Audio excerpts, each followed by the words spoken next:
नियमितता बहुत ज़रूरी है, कंसिस्टेंसी कि आप जो भी मेहनत कर रहे हो 6 घंटे 8 घंटे उसको डेली करें आप। कंटिन्यूस मेहनत है और वही साथ में लक भी एक बहुत बड़ा फैक्टर होता है यूपीएससी के एग्ज़ाम में। बीच में फेलियर आते हैं तो वो आएंगे, they are part of life. तो वो हमको आपको एक्सेप्ट करना पड़ेगा। फेल हुए हैं तो दोबारा उठना पड़ेगा, दोबारा से तैयारी चालू करनी पड़ेगी फिर से, और नियमित रूप से मेहनत करनी पड़ेगी। अगर हम स्टैटिक नॉलेज हमारी अच्छी है और जो बेसिक सोर्सेज हैं वो हमने अच्छे से कवर किए हैं और करंट अफेयर्स भी हमने मोर और लेस किया है, तो आई थिंक कोई मुश्किल नहीं है इस पेपर को निकालना। तो मेरा नाम अनन्या है। मैं महबूब नगर डिस्ट्रिक्ट तेलंगाना से आती हूँ और मेरा ग्रेजुएशन मिरांडा हाउस ज्योग्राफी से हुआ था 2021 में। उसके बाद मैंने 2 साल प्रिपेयर किया यूपीएससी के लिए और ये मेरा पहला अटेम्प्ट है। यूपीएससी में 8th रैंक के लिए मैं बोलना चाहूँगा कि नियमितता बहुत ज़रूरी है, कंसिस्टेंसी कि आप जो भी मेहनत कर रहे हो 6 घंटे 8 घंटे उसको डेली करें आप। ब्रेक लें बीच में, वो ज़रूरी है, जैसे 7 दिन में 1 दिन का ब्रेक ले लें, बट मेहनत करते रहें। और अगर बीच में फेलियर आते हैं तो वो आएंगे, they are part of life. तो वो हमको आपको एक्सेप्ट करना पड़ेगा। फेल हुए हैं तो दोबारा उठना पड़ेगा, दोबारा से तैयारी चालू करनी पड़ेगी फिर से, और नियमित रूप से मेहनत करनी पड़ेगी। तो कंसिस्टेंसी और परसिवरेंस बहुत ज़रूरी है इसमें। मोबाइल माना जाता है कि काफ़ी घातक है पढ़ाई के लिए, लेकिन किस तरह से इसका फ़ायदा यूज़ कर सकते हैं? यूपीएससी की तैयारी में मेनली तो बेसिक बुक्स हैं जिनसे पढ़ना चाहिए, और जो भी हार्ड कॉपी मटेरियल जो मिलता है उससे पढ़ना चाहिए। और हालांकि अब ऑनलाइन क्लासेस और भी जैसे मोबाइल से रिलेटेड रिसोर्सेज हैं वो भी हेल्पफुल हो गए हैं। अगर आपकी फ्रिक्वेंसी उनसे मैच करती है कि आपको उनसे फ़ायदा हो रहा है तो आप उनसे भी करिए। मेरे लिए ज़रूरी था कि मैं हार्ड कॉपी से पढूं, तो जो कुछ भी मेरे पास होता था मटेरियल, मेरे पास प्रिंटर है, मैं प्रिंट कर लेता था और हार्ड कॉपी से प्रॉपर अंडरलाइन करके पढ़ता था और उसी को वापस रिवाइज करता रहता था। अब जो बच्चे तैयारी कर रहे हैं उनके लिए क्या मैसेज देना चाहेंगे, किस तरह से वो तैयारी करें?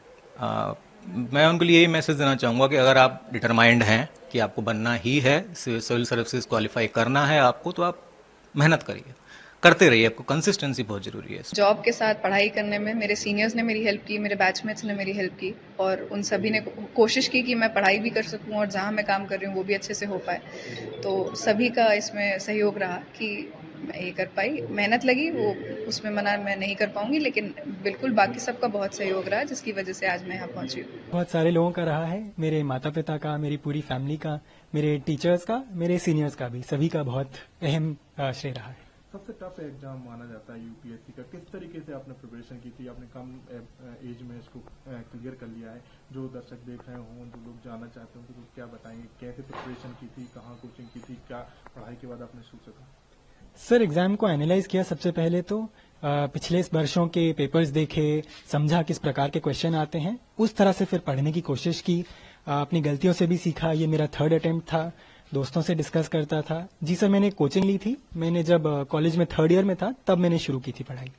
3 बार आपने कोशिश करी। कई जी लोग सर। क्या है कि हार मान लेते हैं जब उनका 1-2 बार सिलेक्शन, क्या कहेंगे आप? सर, मेरे ख्याल से कुछ लोगों की मजबूरियां भी होती हैं, परंतु अगर दिख रहा है कैसे इम्प्रूव करा जा सकता है, अगर अपनी गलती समझ आ रही है तो मेरे ख्याल से कोशिश करनी चाहिए। अच्छा मौका मिलता है। कई लोग 5वीं या 6ठी बार में भी बहुत अच्छे से क्लियर कर लेते हैं। मैंने ये तो कभी नहीं सोचा था कि टॉप 20 में आऊँगी। हर एस्पिरेंट की तरह यही आशा थी कि बस लिस्ट में नाम आ जाए।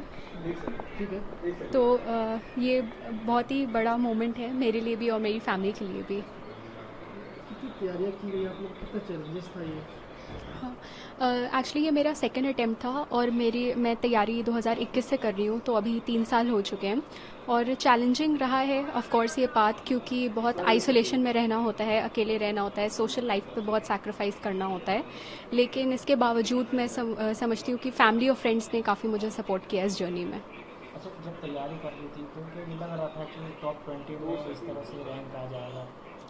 एक्चुअली मैं जब तैयारी करी थी तो मैंने कभी ये सोच के नहीं चला कि मुझे इतनी ही रैंक चाहिए या इतनी रैंक पानी है। मैं हमेशा इस चीज़ में बिलीव करती हूँ कि हम सिर्फ हार्ड वर्क कर सकते हैं, बाकी रिजल्ट्स ऊपर वाले के हाथ में होते हैं और लक ऊपर वाले का हाथ में होता है। तो टॉप 20 कभी माइंड में नहीं था, वो तो बाय गॉड्स ग्रेस ऐसा हो गया। तो 2023 अटेम्प्ट का जो पैटर्न था पेपर का वो थोड़ा डिफरेंट था और इस वजह से सब काफ़ी डर भी गए थे प्रीलिम्स को लेकर के। लेकिन मेरा मानना यही है कि अगर हम स्टैटिक नॉलेज हमारी अच्छी है और जो बेसिक सोर्सेज हैं वो हमने अच्छे से कवर किए हैं और करंट अफेयर्स भी हमने मोर और लेस किया है, तो आई थिंक कोई मुश्किल नहीं है इस पेपर को निकालना। नहीं, खुशी तो बहुत है क्योंकि मतलब it's a dream come true ना। मतलब 19 रैंक आना इज लाइक कि सर्विस में आईएएस में सबको जाना होता है, तो इट इज़ समथिंग दैट मेरी सोच से परे है। मतलब what can I ask more, मतलब ज़रूरत से ज़्यादा ही है मिला है। और जहाँ तक बात होती है श्रेय का, तो श्रेय तो एक कलेक्टिव अप्रोच है। मेरे घर वालों ने, मेरे दोस्तों ने, काफ़ी करीब के कुछ दोस्त हैं, तो उन लोगों ने भी काफ़ी मदद करी। तो एक कलेक्टिव श्रेय मैं दूंगा सबको, जितने भी मेरे close near and dear ones हैं। ये रैंक हासिल करने के लिए किस तरह की मेहनत आपने की है? मेहनत तो ये कंटिन्यूस मेहनत है, और वही साथ में लक भी एक बहुत बड़ा फैक्टर होता है यूपीएससी के एग्ज़ाम में। तो मेहनत तो ऐसा है कि कंसिस्टेंटली मेहनत की थी मैंने, मतलब कंटिन्यूसली पढ़ना होता है। प्रोसेस ही ऐसा है कि आपको पढ़ना ही पड़ता है। तो एट द एंड सारे फैक्टर्स अलाइन होके एंड देन फाइनली रिजल्ट आया, तो अच्छा लगा। क्या आपका सपना है? देश के लिए क्या करना चाहते हैं? देश के लिए सपना तो यही है कि अभी जो भी चीज़ें चल रही है कुछ कंट्रीब्यूट कर पाऊँ पॉजिटिवली किसी भी सेक्टर में जहाँ पे भी काम करने का मौका मिलता है, बी इट एजुकेशन या फिर हेल्थ केयर, कहीं पे भी जहाँ भी पोस्टिंग होती है, जो भी काम मिलता है, अगर मैं उसमें अपना बेस्ट देता हूँ तो वो मैं समझूंगा कि मैंने जस्टिस किया। तो वही मेरा एम रहेगा मेन। तो बहुत खुशी हुई मुझे रिजल्ट देख के। I was very happy and very grateful that I got a rank, I got a service and मुझे इसको हासिल करने में यूपीएससी तो ऐसा एग्ज़ाम है जिसमें मेहनत तो लगती ही है, हर एग्ज़ाम में मेहनत लगती है। तो मैंने यही कोशिश किया कि रोज़ कंसिस्टेंटली पढ़ाई करूँ 8 से 9 घंटे, फिर मॉक टेस्ट सॉल्व करना, प्रैक्टिस करना, कुछ ऑनलाइन क्लासेस भी लिए थे कुछ टॉपिक्स, कुछ सब्जेक्ट्स के लिए, तो ये सब मैंने किया था। कितने घंटे की पढ़ाई इसके लिए ज़रूरी रहती है और टॉपिक्स क्या क्या मेन टॉपिक्स रहते हैं इसके लिए? घंटे तो फिर वो पर्सन टू पर्सन वेरी होते हैं, बट मेरे लिए मैंने ये देखा कि 8 to 9 hours daily was good for me. And exam के टाइम ये बढ़ जाते थे क्योंकि फिर उस समय ज़्यादा पढ़ना पड़ता है। एंड इम्पॉर्टेंट टॉपिक्स तो फिर प्रीवियस ईयर्स क्वेश्चंस एनालाइज करके ही पता चल जाते हैं, क्योंकि यूपीएससी के कुछ थीम्स है जो वो क्वाइट फ्रीक्वेंटली रिपीट करते हैं, तो उसको एनालाइज करके सिलेबस को साथ में रख के वो आप पहचान सकते हैं कि कौन से इम्पोर्टेंट टॉपिक। यूपीएससी की तैयारी में मेनली तो बेसिक बुक्स हैं जिनसे पढ़ना चाहिए, और जो भी हार्ड कॉपी मटेरियल जो मिलता है उससे पढ़ना चाहिए। और हालांकि अब ऑनलाइन क्लासेस और भी जैसे मोबाइल से रिलेटेड रिसोर्सेज हैं वो भी हेल्पफुल हो गए हैं। अगर आपकी फ्रिक्वेंसी उनसे मैच करती है कि आपको उनसे फ़ायदा हो रहा है तो आप उनसे भी करिए। मेरे लिए ज़रूरी था कि मैं हार्ड कॉपी से पढूं, तो जो कुछ भी मेरे पास होता था मटेरियल, मेरे पास प्रिंटर है, मैं प्रिंट कर लेता था और हार्ड कॉपी से प्रॉपर अंडरलाइन करके पढ़ता था, उसी को वापस रिवाइज करता रहता था।